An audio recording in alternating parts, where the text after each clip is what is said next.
Hello, everyone, and welcome to Alchemy Theater. My name is Mike Murdoch. I am the artistic director of Alchemy Theater. That was unexpected. Welcome to Alchemy Theater's Geneva Kent Center for the Arts and our second W.B. Shakes Springfest workshop, Shakespeare for Kids. We are very lucky to get a grant from the West Virginia Humanities Council to be able to do these workshops for free with our Shakespeare Festival. Our Shakespeare Festival is broken into 3 sections each year now because of this grant from the Humanities Council. This is the Springfest. There will also be one in the summer and one in the fall as well. So come back for all of those. The workshops are all absolutely free and anyone can attend. This is Shakespeare for Kids, and it is being taught by Roza and Kendra here, who are Marshall graduate and a Marshall student currently from the Theater Department of Marshall University. We're very glad to have them. I'll let them introduce themselves more. Thank you all for being here, and we hope you have a good time. Yeah, so like you said, I'm a Marshall student. I'm a junior at the Marshall Theater Program, and she's recently graduated. I've done a few Shakespeare plays before in my time. Mostly I'm just a big enthusiast. I'm a big history buff, so I like Shakespeare's histories and his tragedies because I love drama. I don't know about you guys. I like things that are very over the top, and Shakespeare isn't necessarily overly subtle. So that's me and why I'm doing Shakespeare. Kendra? Yeah, I graduated Marshall in December. Among other things, I work in a jail, which makes my day-to-day life really interesting. So theater is something I do mainly as a hobby, something I really loved. It is one of my degrees, so I am semi-qualified to lead this workshop. But it is something that I've always just been really drawn to. I love the idea of creating new characters. I love the idea of being able to embody certain things or certain aspects that I probably wouldn't ever be able to in my regular life. That includes royalty, obviously, which is a lot of what Shakespeare writes for. Characters, not the people. But yeah. Yeah. And Nora asked us to do this. Yes, we were kind of coerced. Sort of. Sort of. But we're so happy to be here. In a Shakespeare. Yes. Yes. Yes. Today we're mainly going to be discussing language and Shakespeare from a perspective of how do you get started when you first look at something that you might not have seen before. Obviously, Shakespeare writes with a sense of heightened language. It is a lot of words that we can recognize from today, but there are meanings that have switched around. Obviously, our vernacular is not the same, and it's... Speaking of vernacular, does anyone know what vernacular means? Vernacular is, Is it like...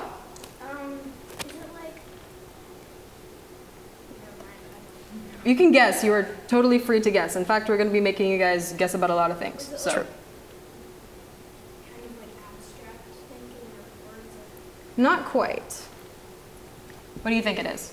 something related with mathematics? Because it's a long word. Like when I look at that word, I think that sounds complicated. It would be mathematics. Is it something to do with that, with how you speak or like? Yes. So as you can see in a lot of Shakespeare things, he has ye old English. Mm-hmm. So is it something to do with Yes, it the is. way you say what your language is? Yes. Yes. Or That's by exactly. middle. Closer to what we would consider slang, in a way, is It's another how good way to people look at it. talk. Yes. Yeah, because for them, that's not necessarily old-timey English language, right? Now, people didn't necessarily speak in poetry, in verse, but the words like thou, art, that's in their everyday language, right? Or Yeah. So that's more familiar to what they're going to be talking to each other with. Because before, plays used to be done a lot of the times in very complicated language. Because as complicated as this looks, plays used to be in Latin. They used to be in very flowery sort of language. This was meant to actually be something that could be more understandable to the people it was being performed towards, as opposed to plays that were performed towards nobility and very educated people. This was supposed to be accessible to a lot of people. So that's what vernacular is. Well, that was my spiel, because we're just mainly going to be discussing language and how Shakespeare utilizes a lot of this really fun language to create imagery for us. Are you gonna talk about iambic pentameter? Were we going to do history first? Oh, we were gonna do history first. That was your I'm whole so thing, girl. sorry. Proceed. What do you guys know about Shakespeare? You. Isn't he like 472 years old? If he was still alive, yes. As far as I know, he's not. I might be mistaken.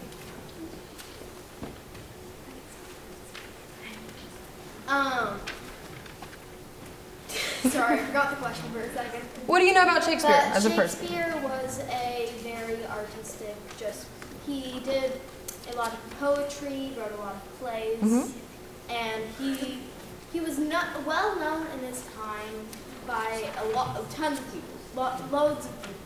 Yeah. And, like, he was very well known for like the way he performed his plays. He was like the I don't know, Alchemy theater of his time. Highly influential, well known through the land. And No.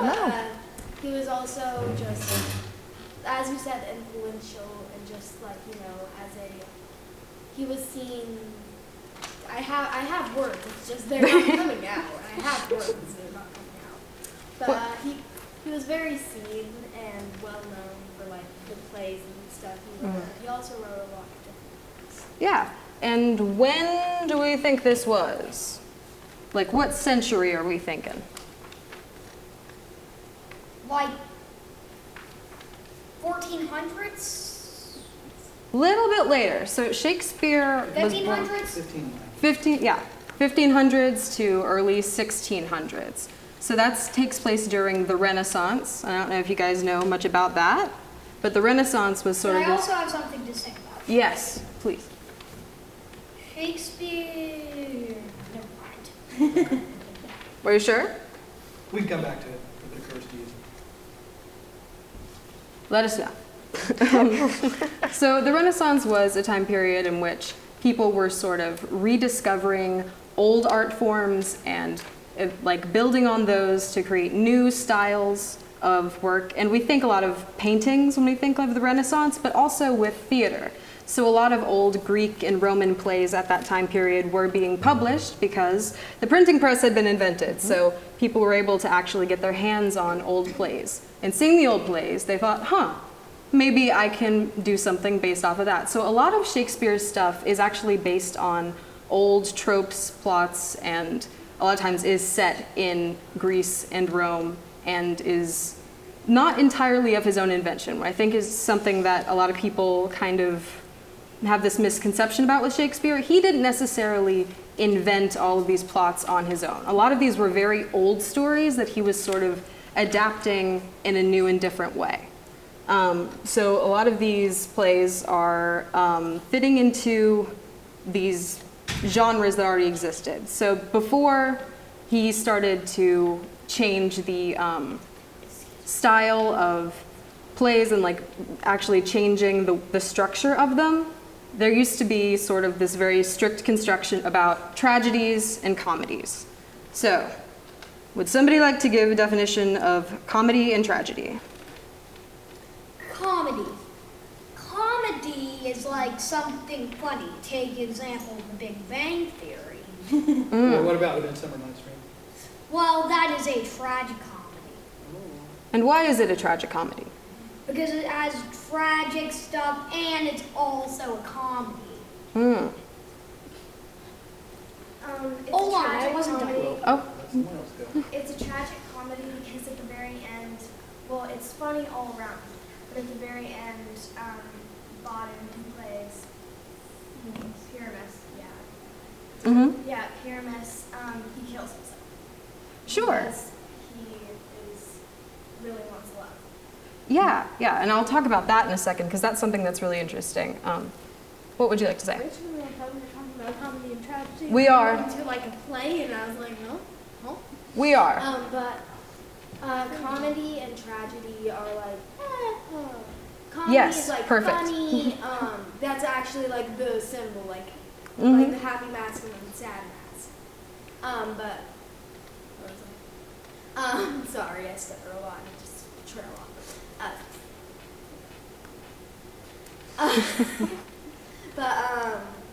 So for comedy, it's like very funny, hee hee, ha ha.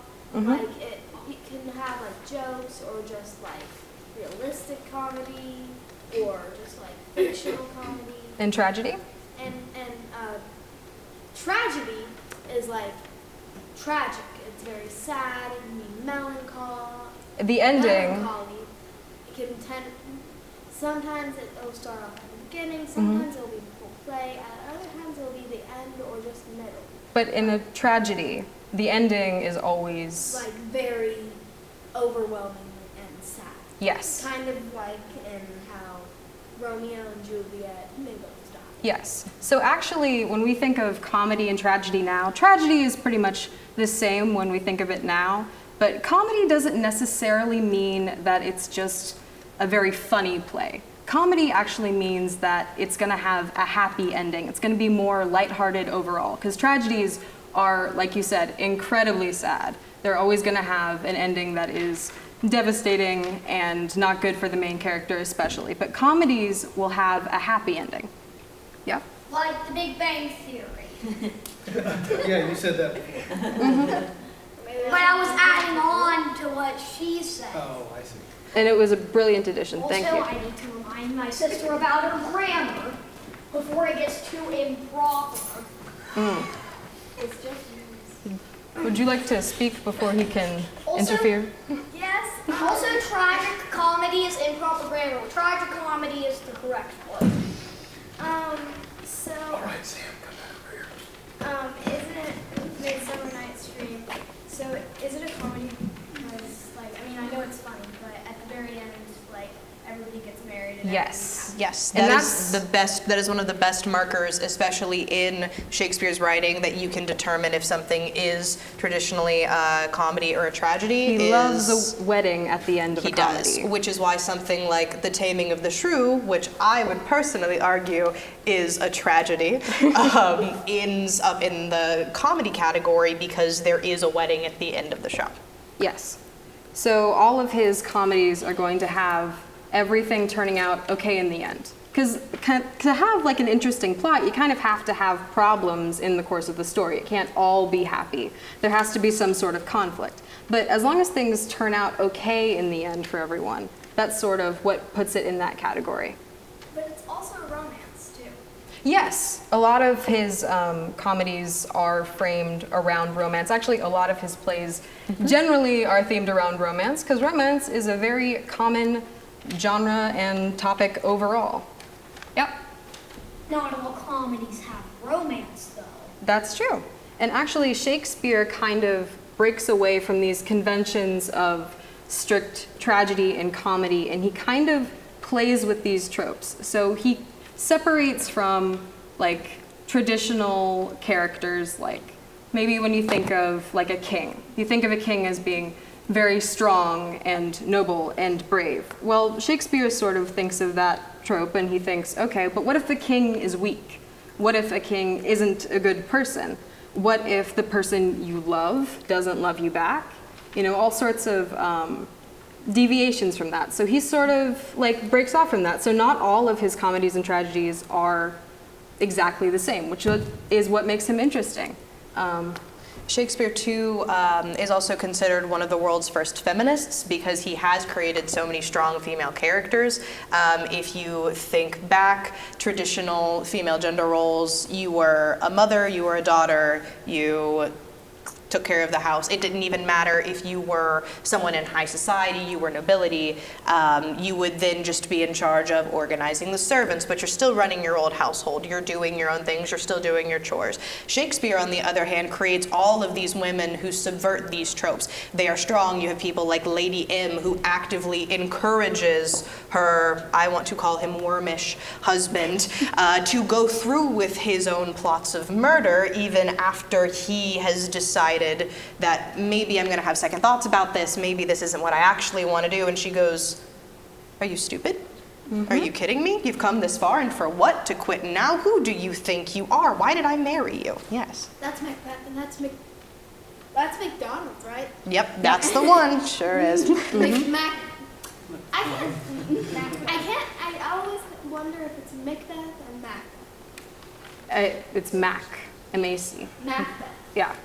And there is, It just if sounds you're, like something you'd say, like Macbeth. well, yeah, but that's But sort of like a It's change. just the way I speak, and it's just Yeah. like kind of weird for me. Think of it. McDonald's. McDonald's. And does everybody know the thing about Macbeth, the play, and why people don't say the name generally? Yeah? You want to tell us about that? Why don't people say the name of the play? And I know we keep saying the name of the play, but I don't care about it. So Yeah, we don't care about Midsummer. I don't You care guys will about the be fine. superstition. So, and also we're the ones on stage. If anyone's gonna die tragically, it's gonna be us. So I wish.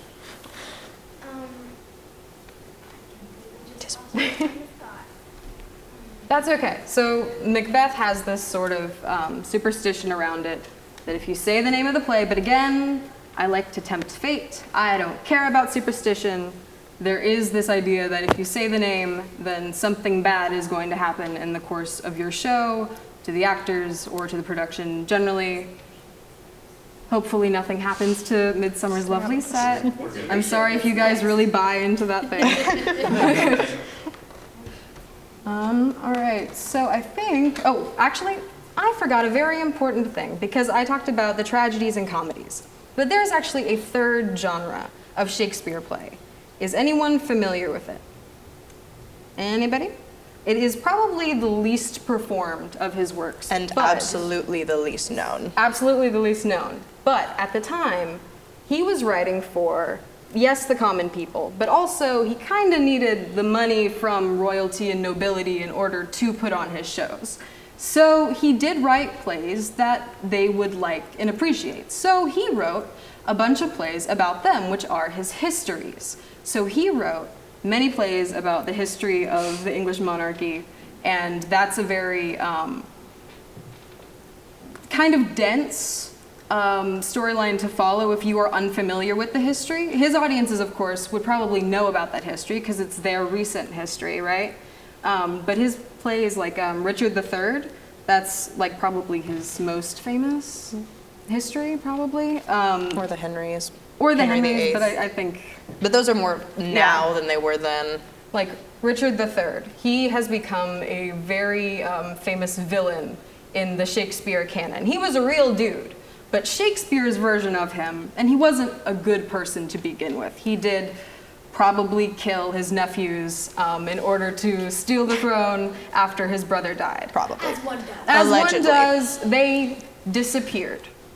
Maybe they're still alive today. He probably killed them. But the way Shakespeare depicts him, he's They a probably very, just had some yeah, probably. food poisoning. Yeah. Yeah. But Richard III in Richard III the play is a very scary, mean dude. He's got a hunchback, he's got a shriveled arm, he speaks menacingly to the audience, sort of in a cartoonish way we'd probably think of now. I mean, he literally will be in a scene and lying straight to someone's face and he'll like turn to the audience and be like, ha ha ha ha, you know, like that's his sort of deal. But there's a reason why Shakespeare wrote him that way, and that's because, does anyone know who was the English monarch at the time? Do you know who King when Shakespeare wrote that? Do you know who was King? And or Queen? It was the most famous. Yeah. Queen Elizabeth. Yes, Queen Elizabeth. So, Richard III, That was about the time Sir Walter Raleigh was alive. yes. Not entirely related, but true. So Richard III was written in this way where he's like a very scary, evil sort of guy. Because Elizabeth's grandfather, Henry VII, Henry Tudor, killed Richard III and took the throne from him. So it's in Shakespeare's interest to paint him as a very evil dude because it makes her grandfather look like a hero coming in and saving the day, right? So that's his other like category of play. Those are personally my favorite plays, but a lot of people don't know much about them. I recommend checking them out. And I also recommend checking out Tudor history because even just that description of Richard III, you can imagine it was a very dramatic time. There were a lot of crazy things going on. Yeah. There's a TV show that have a bunch of people that relive different time periods.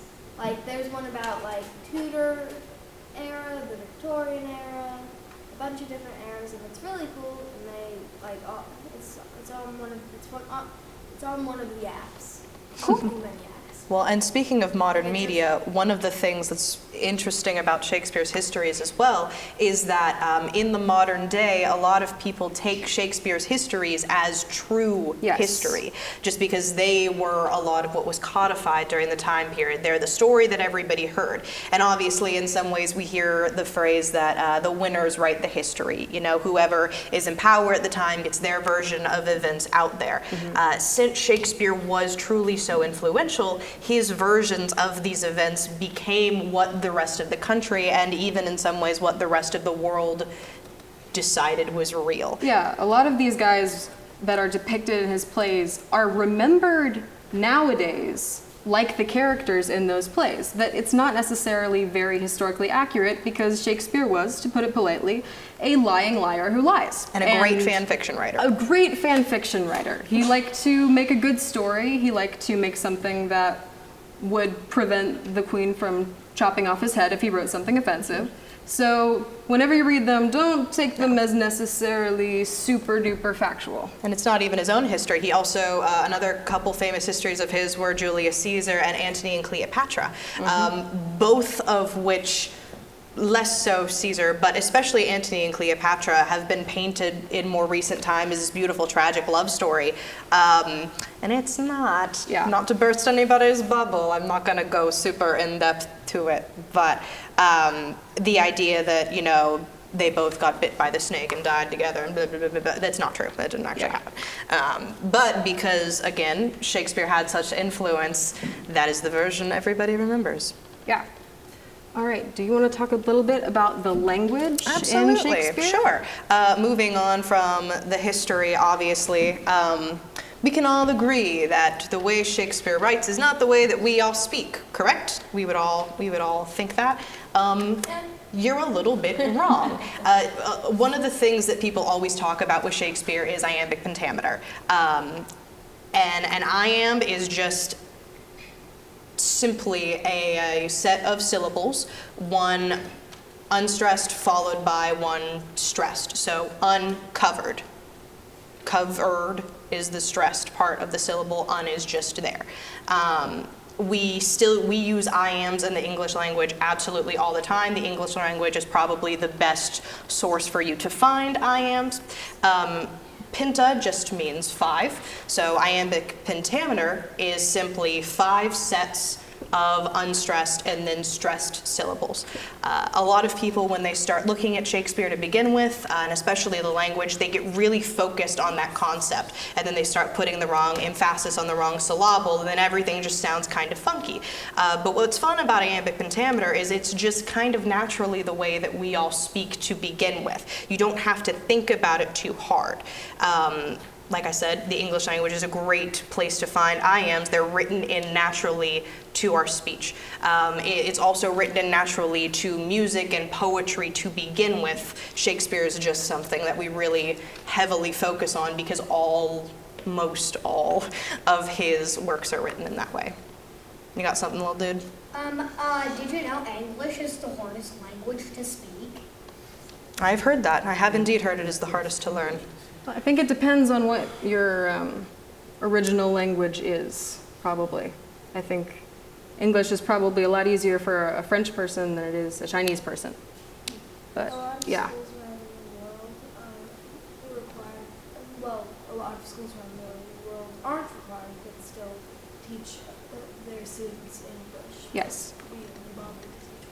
That is true. Yes. Well, history is, written by the winners. So the English did a lot of conquering. You learn the powerful's language, You kind of have to. That's true. Additionally, with Shakespeare's language, Shakespeare focuses a lot of imagery, right? So he doesn't just use, obviously, normal words. He uses the heightened sense of language. So if I were to ask you, what do you think the word soft sounds like? What does that make you think of in your head? Like a pillow or a cushion. Okay. Or a sheet. What about you? Definitely a very hard rock. Okay. Yes, I endure the sarcasm. Sorry. No, you're totally fine. Like, I'd say something comfy, something soft, Mhm. definitely like a feather or a blanket Okay. or a warm A fuzzy blanket. Okay. Blankets or pillows, but I have another thing. Okay. It sounds like SAWFT. Soft. Oh, and that's soft? Is that what you're saying? Yes. Oh, I like that. Okay. Soft sound. That's a great. Actually, I want us all to do something very similar. Me? Sort yes, what you just did.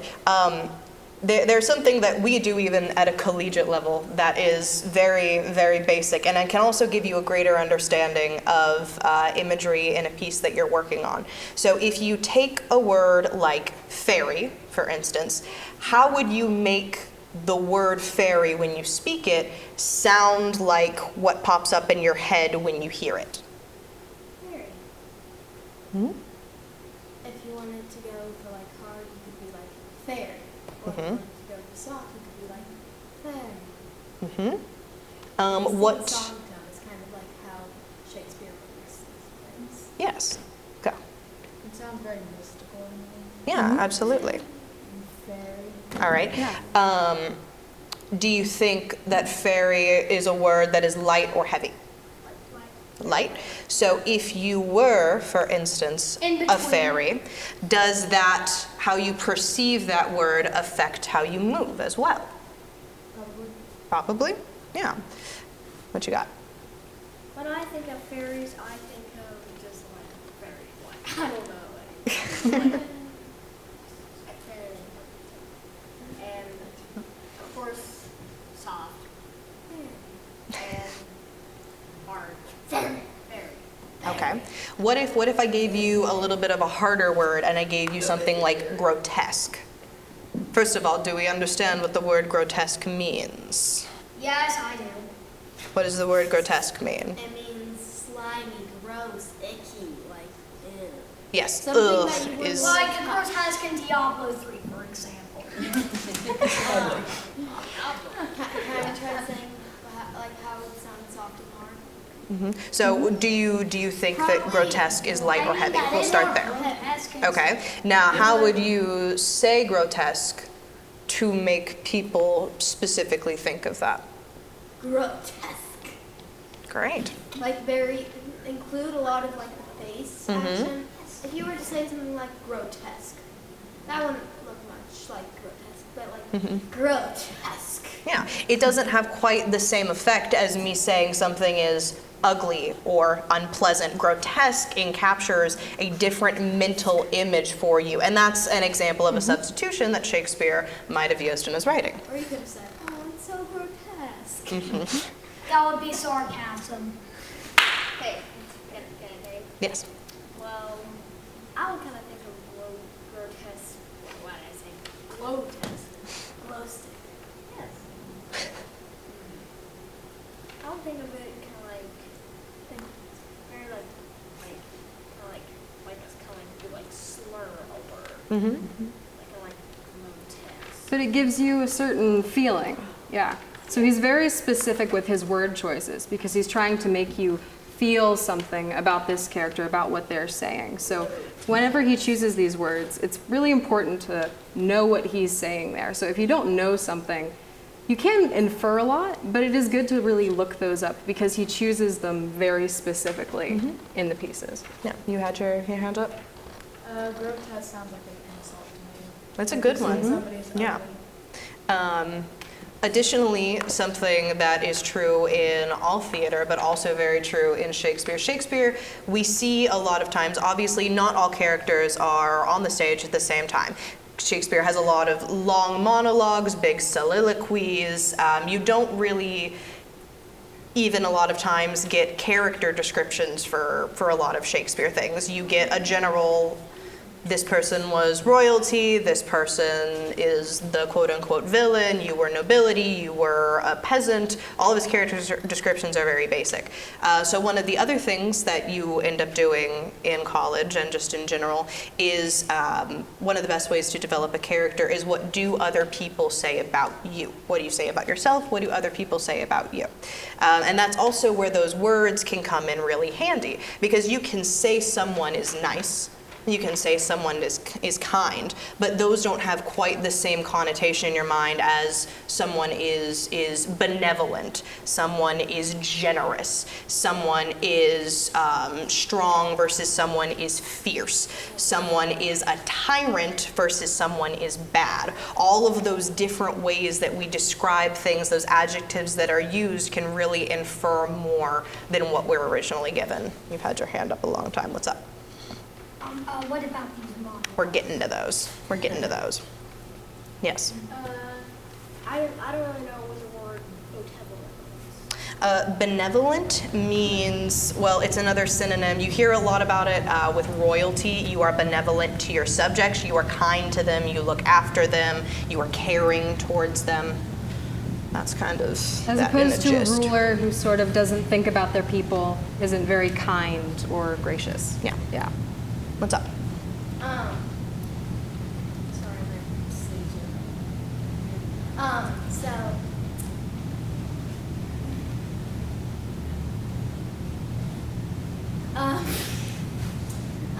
So a lot of the words that you just said were like synonyms, where like one word would be like, wouldn't sound as like, wouldn't like fit with like Shakespeare's like Yeah.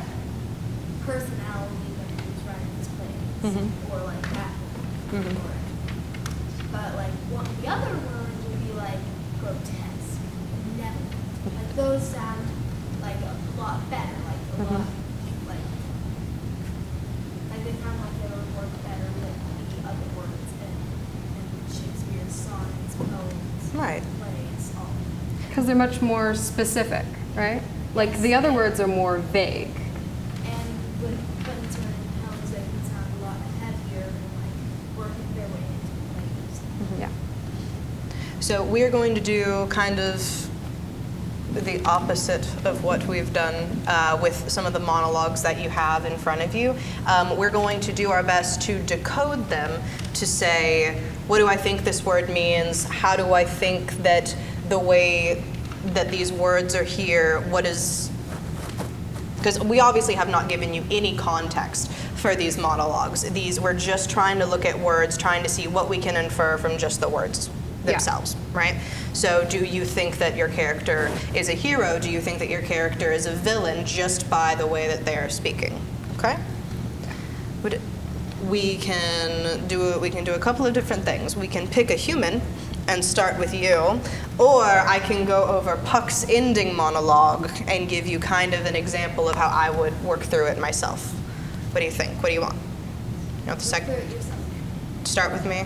Yeah, you do all the work. Oh yeah, that's great. That's normally how that works for me. All right, so this is Puck's kind of ending monologue from Midsummer Night's Dream. If we shadows have offended, think but this, and all is mended, that you have but slumbered here while these visions did appear, and this weak and idle theme, no more yielding but a dream. Gentles, do not reprehend. If you pardon, we will mend. And, as I am an honest Puck, if we have unearned luck now to scrape the serpent's tongue, we will make amends ere long, else the Puck a liar call. So good night unto you all, give me your hands if we be friends, and Robin shall restore amends. So we're just gonna break it down kind of slowly as we go. If we shadows have offended. Shadows to me means he's talking about himself, he's talking about his group. I personally know that Puck is a fairy, so I'm going to associate shadows being the fairies. Think but this and all is mended. Remember this, that'll fix everything else. That you have but slumbered here, we've all been asleep, while these visions did appear. I know we're asleep, so these visions must be a dream state. I also know that in my personal knowledge that A Midsummer Night's Dream is part of the title. It makes sense that there are dreams involved. And this week an idle theme, no more yielding but a dream. Everything that's happened beforehand has no more effect on me than a dream might, which I think is interesting because dreams can still affect your waking life. They can still scare you. If you had a really bad nightmare, you're going to run to your parents. You're going to tell your friends all about it. Gentles do not reprehend. If you pardon, we will mend. Don't come after me. I'll fix it. We're good. Just chill. And as I am an honest puck, I'm telling you the truth. I've got this. You got to believe me. If we have unearned luck, if you're giving us something that we do not deserve, if you're giving me something I do not deserve, now to escape the serpent's tongue, that makes, I think, serpent, I think of the hiss, the sound that they make, possibly a reaction a crowd could have to a very bad play or a very bad show. They're going to hiss at you, they're going to boo at you, tomato, tomato, boo, boo, boo. Don't do that. I will make amends. I will fix things in the end. Else the puck a liar call. If I don't do it, you can totally tell me that I lied to you. So good night unto you all. Good night. See you later. Give me your hands if we be friends. Could be physical. I think it means applause more than anything else personally. And Robin shall restore amends. If you're unfamiliar with the show, you would probably be very confused about Robin, who that was. If I didn't know, I would probably use this funky little box that has all of the knowledge in the world handily at my fingertips, called a cell phone. If you don't have access to one, then your parents probably have one. There's this old place called the library. You can also find books. Yeah.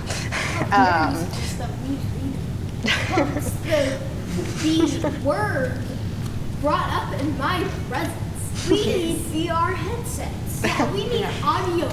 How dare thee Apologies. say that? Apologies. Apologies. We But need a holographic book that projects the image.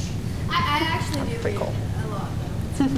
But I know personally that Puck is also known as Robin Goodfellow, so he is just once again referring to himself.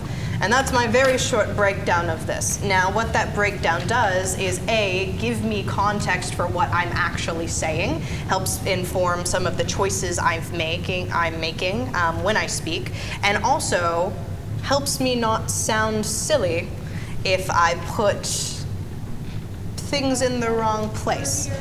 Does that make sense? And it also tells you something about the character, because something about this speech, which is not true of all Shakespeare stuff, is that it rhymes. All of it is rhyming, right? If we shadows have offended, think but this and all is mended. Rhyming is sort of a very silly thing to do in your everyday speech. So if you think of what kind of character this is not your regular dude, because if you just got this monologue and you have no idea what the plot of the play is, you might be able to sense from this that he's maybe not quite of the same world that everyone else is. He doesn't talk like a regular person. So where Puck being a fairy, that sort of plays into that too. So if you notice the specific words and the way that it's written, it can kind of also give you another clue about who this person might be. All right, now, would any of you like to volunteer to join us on this beautiful stage covered in what used to be Marshall University's turf? And Please join us on this beautiful grassy knoll of very real grass that won't stick to you. well, I guess it's you, little dude. I suppose you're already here. No, you do not sit. You do not sit, you do not hide. You wanted to be here. Alrighty. All right, so if you would just read the highlighted section there. And if you have trouble pronouncing anything, we'll help Okay, you. first I will read the monologue.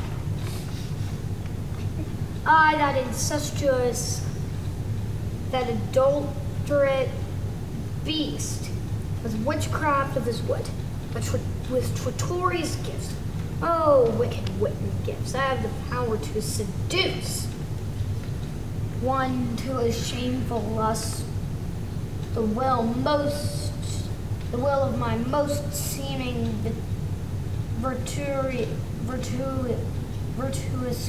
virtuous queen. Oh, Hamlet, what a falling off was there.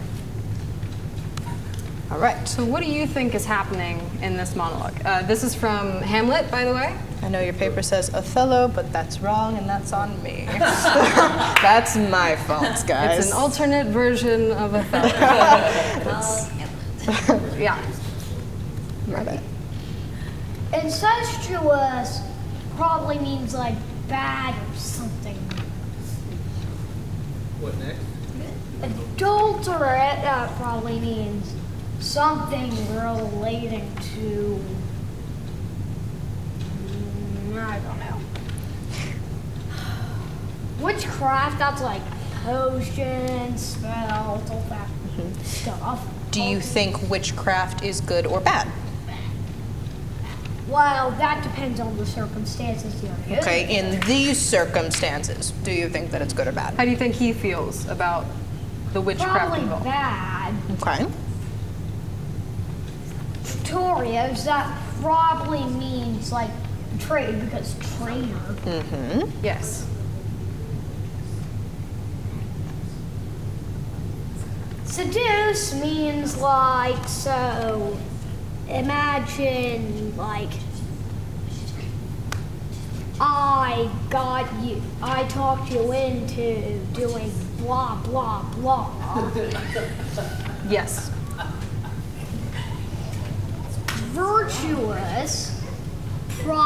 Virtuous mean, guys, is that really necessary to talk about? So go ahead with virtuous. Virtuous means like probably something related to. I can't find the exact What do you adjective. think the root word of that is? What do you think virtuous, if you were going to make that? Virtue. Yeah, and what is a virtue?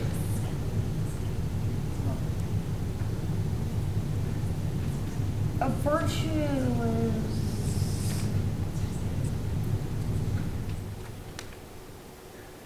Anyone know what a virtue is? Someone help him out. Don't help me out. Oh, It's a dream, or like something you want to do. It's like a goal. Yeah. It's kind of like a goal. Not quite. Kind. Not quite. Now, have any of you seen Yeah. the book of virtues before? that is not that's a dead end to this question. So a virtue is a good thing about a person.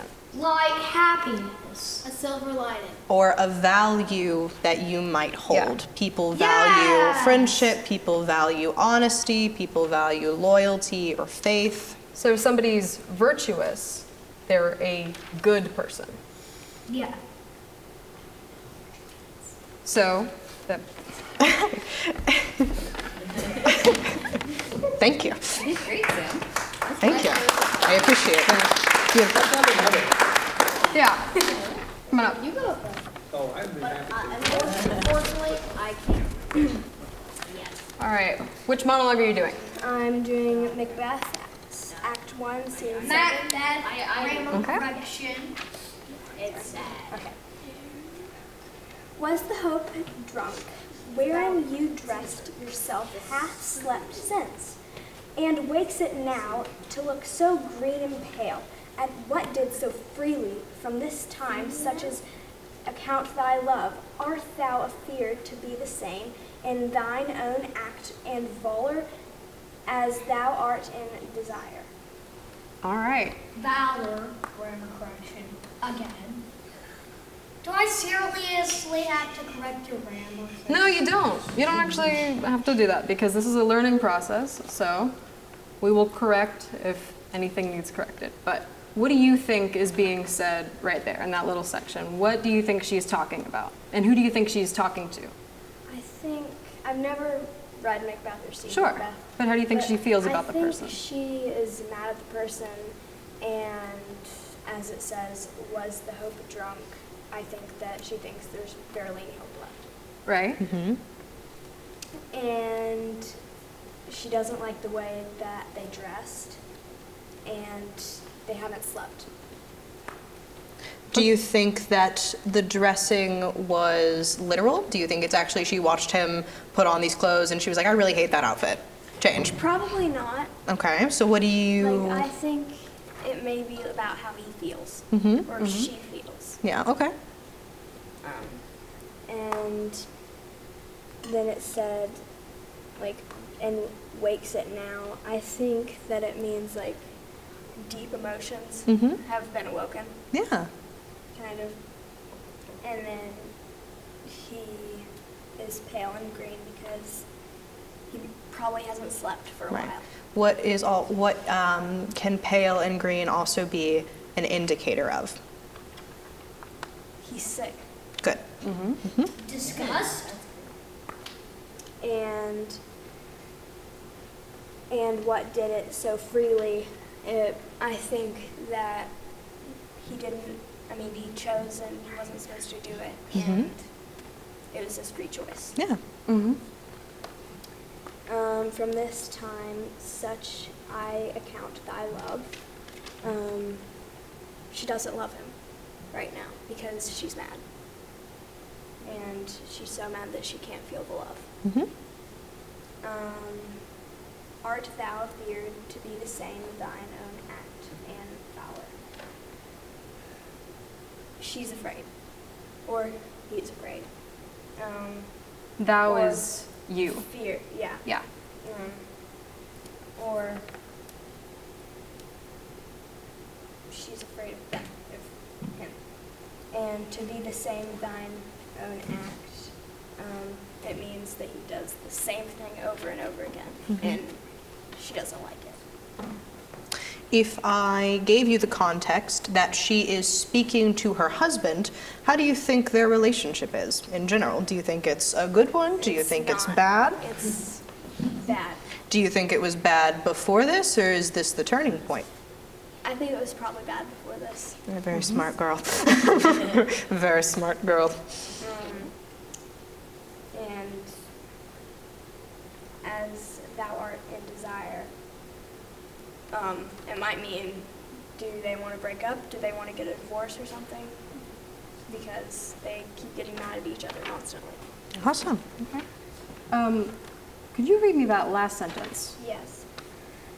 Wouldst thou have that which thou esteemest and ornament of life, and live coward in thine own esteem, letting I dare not wait upon I would, let the poor cat I adage. So this section here, letting I dare not wait upon I would. What is the difference between I dare not and I would? If you dare not, then you would never. And Yeah. if you would, it's just the opposite. You would always do it. Right. If you dare to do something, you're being brave, right? And, like, you're willing to take risks. Yeah. But And if you don't do it, you're, in some words, a coward. yeah, so if you dare not, you're too afraid to do something. Yes. So having read the rest of that there, knowing that that's what that says, did that kind of give you more of an idea It of what did. the beginning part is? Yeah. Yeah. He's too scared to do something that's good. Exactly. That is exactly what that's about. For context, specifically, she is talking about their plot to murder the king. And he had kind of been on board with that and was like, nope. And that's basically what that response is too. She's upset about it. Yeah. For additional reference, this is the monologue I discussed earlier where Lady M says, you're a loser if Yeah. you don't do it. Yeah. It's one Thank you of my very much. favorite Lady M monologues.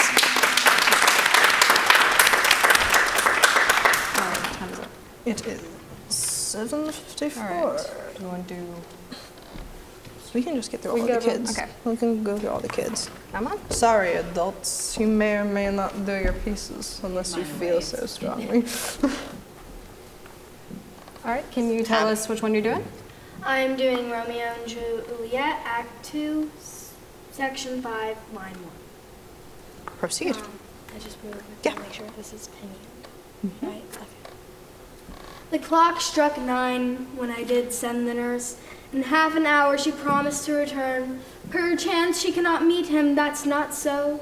Oh, she is lame, loves heralds should be thoughts, which 10 times faster glide than the sun's beams, driving back shadows over lowering hills. Therefore do nimble-pinioned doves draw love, and therefore hath the wind swift Cupid wings. Now I have a question for you, just because you've done it and I noticed it. That is not the way you normally speak. No, it's fine. It is a choice that you've made, but I would like you to tell me why you've made that choice. Just wanted to? Was there anything in the text that pointed you toward that? Any words that you saw thinking this would sound better? I'm not like attacking you. I legitimately want to know. Yeah. It was a good choice, What and I about really the enjoyed language it. made you want to do that? The way it was written. Were there any specific words in there that you thought this would be really good if I said it this way? Heralds, luring, pinioned, therefore, hath, and the way that the grammar is pronounced. Yeah, absolutely. And that's a really good example of you take a piece that you've been given, you make it your own. Obviously, not everybody's going to speak the same way. And it is far better in life and in theater to just make choices than it is to wait for other people to make them for you. It is a mark of a very strong actress in general. Because that even if you make choose things. the wrong choice, that's a lot more interesting than making no choices at all, right? All right, so what do you think is happening in this? Well, the clock struck 9 is very easy. The clock literally struck. It was 9 o'clock, either most likely AM. When I did send the nurses, like she's sending the nurse to go most likely to save somebody or to help somebody. Okay. In half an hour she promised to return. That means that she will return in like about half an hour to whenever she's done. Perchance she cannot meet him, that's not so. That means if she cannot meet him, she doesn't want, like, Juliet does not want to believe that, and I'm assuming that they're talking about Romeo from context clues. Very good. Very good. Perchance she cannot meet him, that's not so. That's like, I hope he doesn't die. I don't want to lose him, so on and so forth. Oh, she is lame. Loves heralds should be thoughts. That means, I don't quite know what oh she is lame. I'm assuming that probably means like, in current context, that would mean, oh, she is so boring. And, like, Okay. But that most likely back then, that meant that she has to hurry up or she has to go to save him. Love's heralds should be thoughts would probably mean that her love can only be like a dream to her due to like I've heard of Romeo and Juliet before. Yeah. Like it's kind of like they wish they could be together but they can't. So like her love with Romeo is only like a thought, and the most she can do is help him by sending a nurse, which 10 times faster glide than the sun's beams would probably mean like the nurse has to get there. Like Juliet is putting all of her like trust into this one like nurse to save her true love. Driving back shadows over lowering hills would probably mean trying to push back the stress that she's being put through, you know. Therefore, do nimble-pinioned doves draw love would probably mean opinions like from the like very few of them were very few of the people around Juliet and like Romeo believe that they could be with each other. Like very few, as in therefore do nimble-pinioned, very few opinions. Doves draw love would mean people draw love, or think that they should be together. and therefore hath the winds with Cupid wings. That would mean, therefore, Cupid must save my love. Very good. Yeah, so where the nurse is lame, she's not yet returned, she's taking forever. Love is something that should be swift, like Cupid's wings, right? Yeah, so you can see there how the language sort of shows the contrasting ideas there. Like the nurse is lame, oh my God, she hasn't come back yet, and I'm in love, so therefore things should be happening quickly. Therefore, things should be going smoothly. Because you're so right about the language being very elevated. Well, she's in love. She's talking about the person that she loves and wanting to see him. And so she has these sort of lofty ideas in her brain, right? Yeah. Yeah. Thank you. Very good. Thank you. All right. Let's get it. Can you make your statement quick? Alrighty, then it's her turn. Does that say ado? Yes, much ado. Much ado about nothing, Act 4, Scene 1, line 297. Is he not approved in the height of villain that hath slandered, scorned, dishonored my kinswoman? Oh, that I were a man! What bear her in a hand until they come to take hands, and then, with public accusation uncovered, slander, unmitigated rancor. Oh God, that I were a man! I would eat his heart in the marketplace. Beautiful. Very fun. Let's go through it. What do you think it means? She's yelling at this guy named Benedict, and she's like, she's name saying is that fitting. if I were a man, I would kill you. Is that basically what she's saying? Yeah.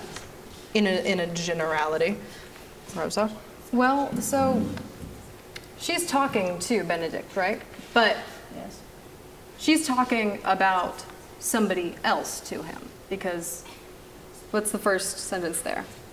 Is he not approved in the height of villain that hath slandered, scorned, dishonored my kinswoman? He Yes. killed somebody related to her? Well, what does scorn mean? Do you know? Like, kill or betray?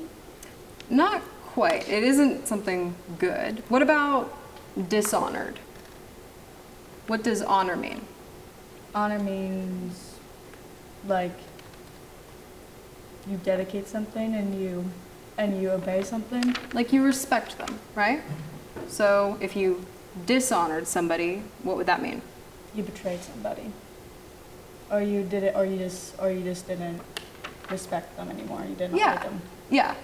So it's not quite as bad as murdering somebody, but it is insulting.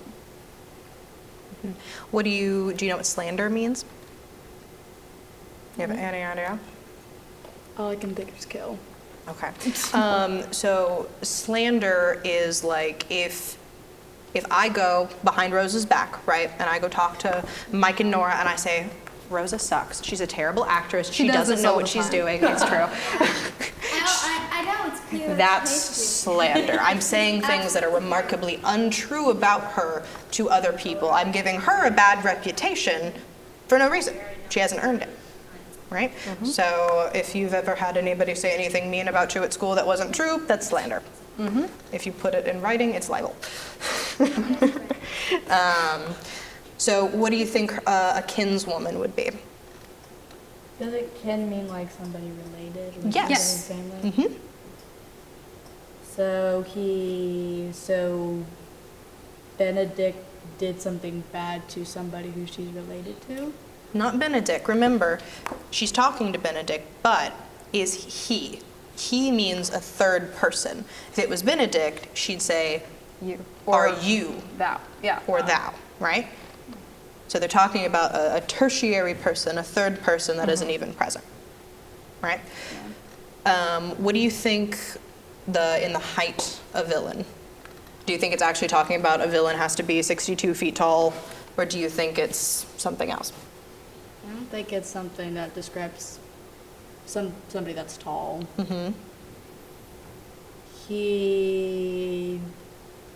she thinks, is he not approved in the height of a villain? Like somebody who height of a villain, like what a villain is like. Yeah. Or their standing. You obviously know sometimes villains can be very powerful. They're very influential people. So does this thing that he's done not equate him to a powerful evil person? Yeah. Yeah? Okay. Okay. Keep going. From where? Just right after. that? Yeah, oh, that I were a man. Oh, that I were a man. What bear her in hand until they come to take hands, and then with public accusation uncovered, slandered, unmitigated rancor. Oh God, that I were a man, I would eat his heart in the marketplace. Okay. Want to break down any of that? What do you think any of that means? When she says that I were a man, she wishes that she was a man, and if she were a man, Mm-hmm. that she would eat his heart, which means like... Do you think she's really like Kali Ma-ing this guy? She's just going to do something bad to him Yeah. in public. Very good. Very good. So she says twice here, right? Yeah. Oh God, that I were a man. Well, she's talking to a man. She's saying the things that she would do if she was a man. So when she's talking to Benedict about the things she would do to this person that she doesn't like if she were a man, what's she telling Benedict here? She's ranting about if she was a man, she would do all these things, and he's like, okay. But why? Why is she doing that?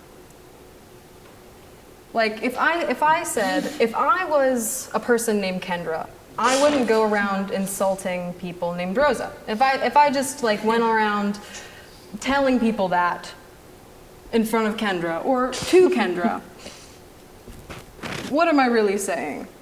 Am I really talking like about what I would do or what I think Kendra should do? Yeah. So she's talking to a man about the things she would do in this situation if she were a man. Sorry, I'm trying not to like step over here. But what she's saying here is, if I were a man, I would do these things. You are a man. You should be doing these things, right? Yeah. So she's just telling him all these things that he should act like that too. Yeah, because she can't do that because she's not a man. So she wants him to be angry like she is about this person she doesn't want. Which in some ways you can either see later. He tries, because there's an intercut of their own dialogue here, right? He's like, hear me, just girl chill. Let me talk for a second. Talk with a man out at a window, a proper saying. Nay, but Beatrice, still chill. Sweet hero. She invokes the word hero, saying, dude, I'm counting on you to do this. Yeah. I want you to do this. You can be something good and noble for me to help me. She is wrong. She is slandered. She is undone. Heroes fix those things. Heroes fix problems. She is, for lack of a better word, trying to guilt him into helping her. Gotcha. Yeah. Sort of like if you drop something and you go, oh, I wish I could get it. It's just so far. I just can't. I can't do it. And you guilt someone else into doing it for you. You make them think that it was their own idea, but it wasn't. So is she disappointed in him right now since he's not doing those things? Yes. Yes. That's a beautiful way to Very look at good. it. Very good. Yes, thank you. All right. Who else? Did we get everyone? Hold on, I have two things to say. Well, you can say them while Olivia's walking up there. Okay, so I know an example of an evil person in a video game. You got this, Jake. They're facts. Flashman, so Okay, it's but they don't know about that, so that's changing the subject. also, What's a charismatic, influential villain is Darth Vader. It's true. That's fair. Well, I mean... Alrighty. Who are you playing and what are you playing from? Playing Viola from 12th Night. This girl's done Shakespeare before. Well, this one's done this. Proceed. I left no ring with her. What means this, lady? Fortune forbid my outside have not charmed her. She made good view of me, indeed so much, that sure methought her eyes had lost her tongue. For she did speak and starts distractedly. Lovely. Now, what do you think she's saying? Well, she dressed up as man and then went to the count. But do we get But that do from we know that? these lines? No, I know you that's can why know I this don't. play. She left no ring with her. Do you think the ring is real? Do you think it's physical, a real ring? Yes. No. Okay, well, even if it is, what do rings represent? Marriage? And Diamonds? Ceremony? Diamonds? what do you, if you are getting married, what do you say at your wedding? I do marry. What about the in sickness and health? What are those called? Vows. Yes. So a ring is an indicator of a vow. It is a promise. It is, I am going to do this for you, whether it is a real ring or not. What means this lady? What means this lady? Pretty straightforward, I'll give you that. Yeah. It's pretty on the nose there. Fortune forbid my outside have not charmed her. I hope my outside didn't charm her. Fortune forbid it. I hope she's not in love with me. Good. She made good view of me, indeed so much. She made good view of me. She thought I was beautiful, indeed so much, that sure me thought her eyes had lost her tongue. She wasn't saying what she saw. Okay. Or if I gave you the expression "cat got your tongue," or She couldn't speak on what she was saying. yeah. For she did speak and starts distractedly. She wasn't finishing her sentences? And if you don't do that around someone you think is really cute, you might be Embarrassed? or nervous or anxious Or nervous or anxious? very or have anxiety. All very true things. All very real things. Or being procrastinating. Or procrastinating. What do you say? That one. It's totally, I get it. It's fine. It's totally okay. Do you have anything else about this one? Any more thoughts, feelings, ideas? I feel so much. Don't we all? I'm just a feeler. So, Well, you chose the right profession. yeah. Thank you. Thank you very much. All right, I think that's... I think this may conclude Yeah. our workshop. If you would like to keep your monologue, I can hand them back to you. We also have a bunch of other ones. If you're interested in Shakespeare and maybe want to take it home, maybe learn more about the play it's from, that is absolutely cool with us, so let us know. You want to look at some of the other ones? Give me a second, let me get the other. Where's the monologue? Thank you, ladies and gentlemen, for joining us here at the West Virginia Shakespeare Festival. If you have a moment, we have some little things to fill out that we need for the West Virginia Humanities Council. Form, they're very short forms, easy to fill out and circle. So the parents and the kids, either or both, we'll get some pens and get those in here so we can get those. Thank you all so much for being here, and good night. Thank you to Kendra and Roza. Thank you to all the participants, and we will see you tomorrow for another workshop. Thank you, everybody. Good night. Yeah.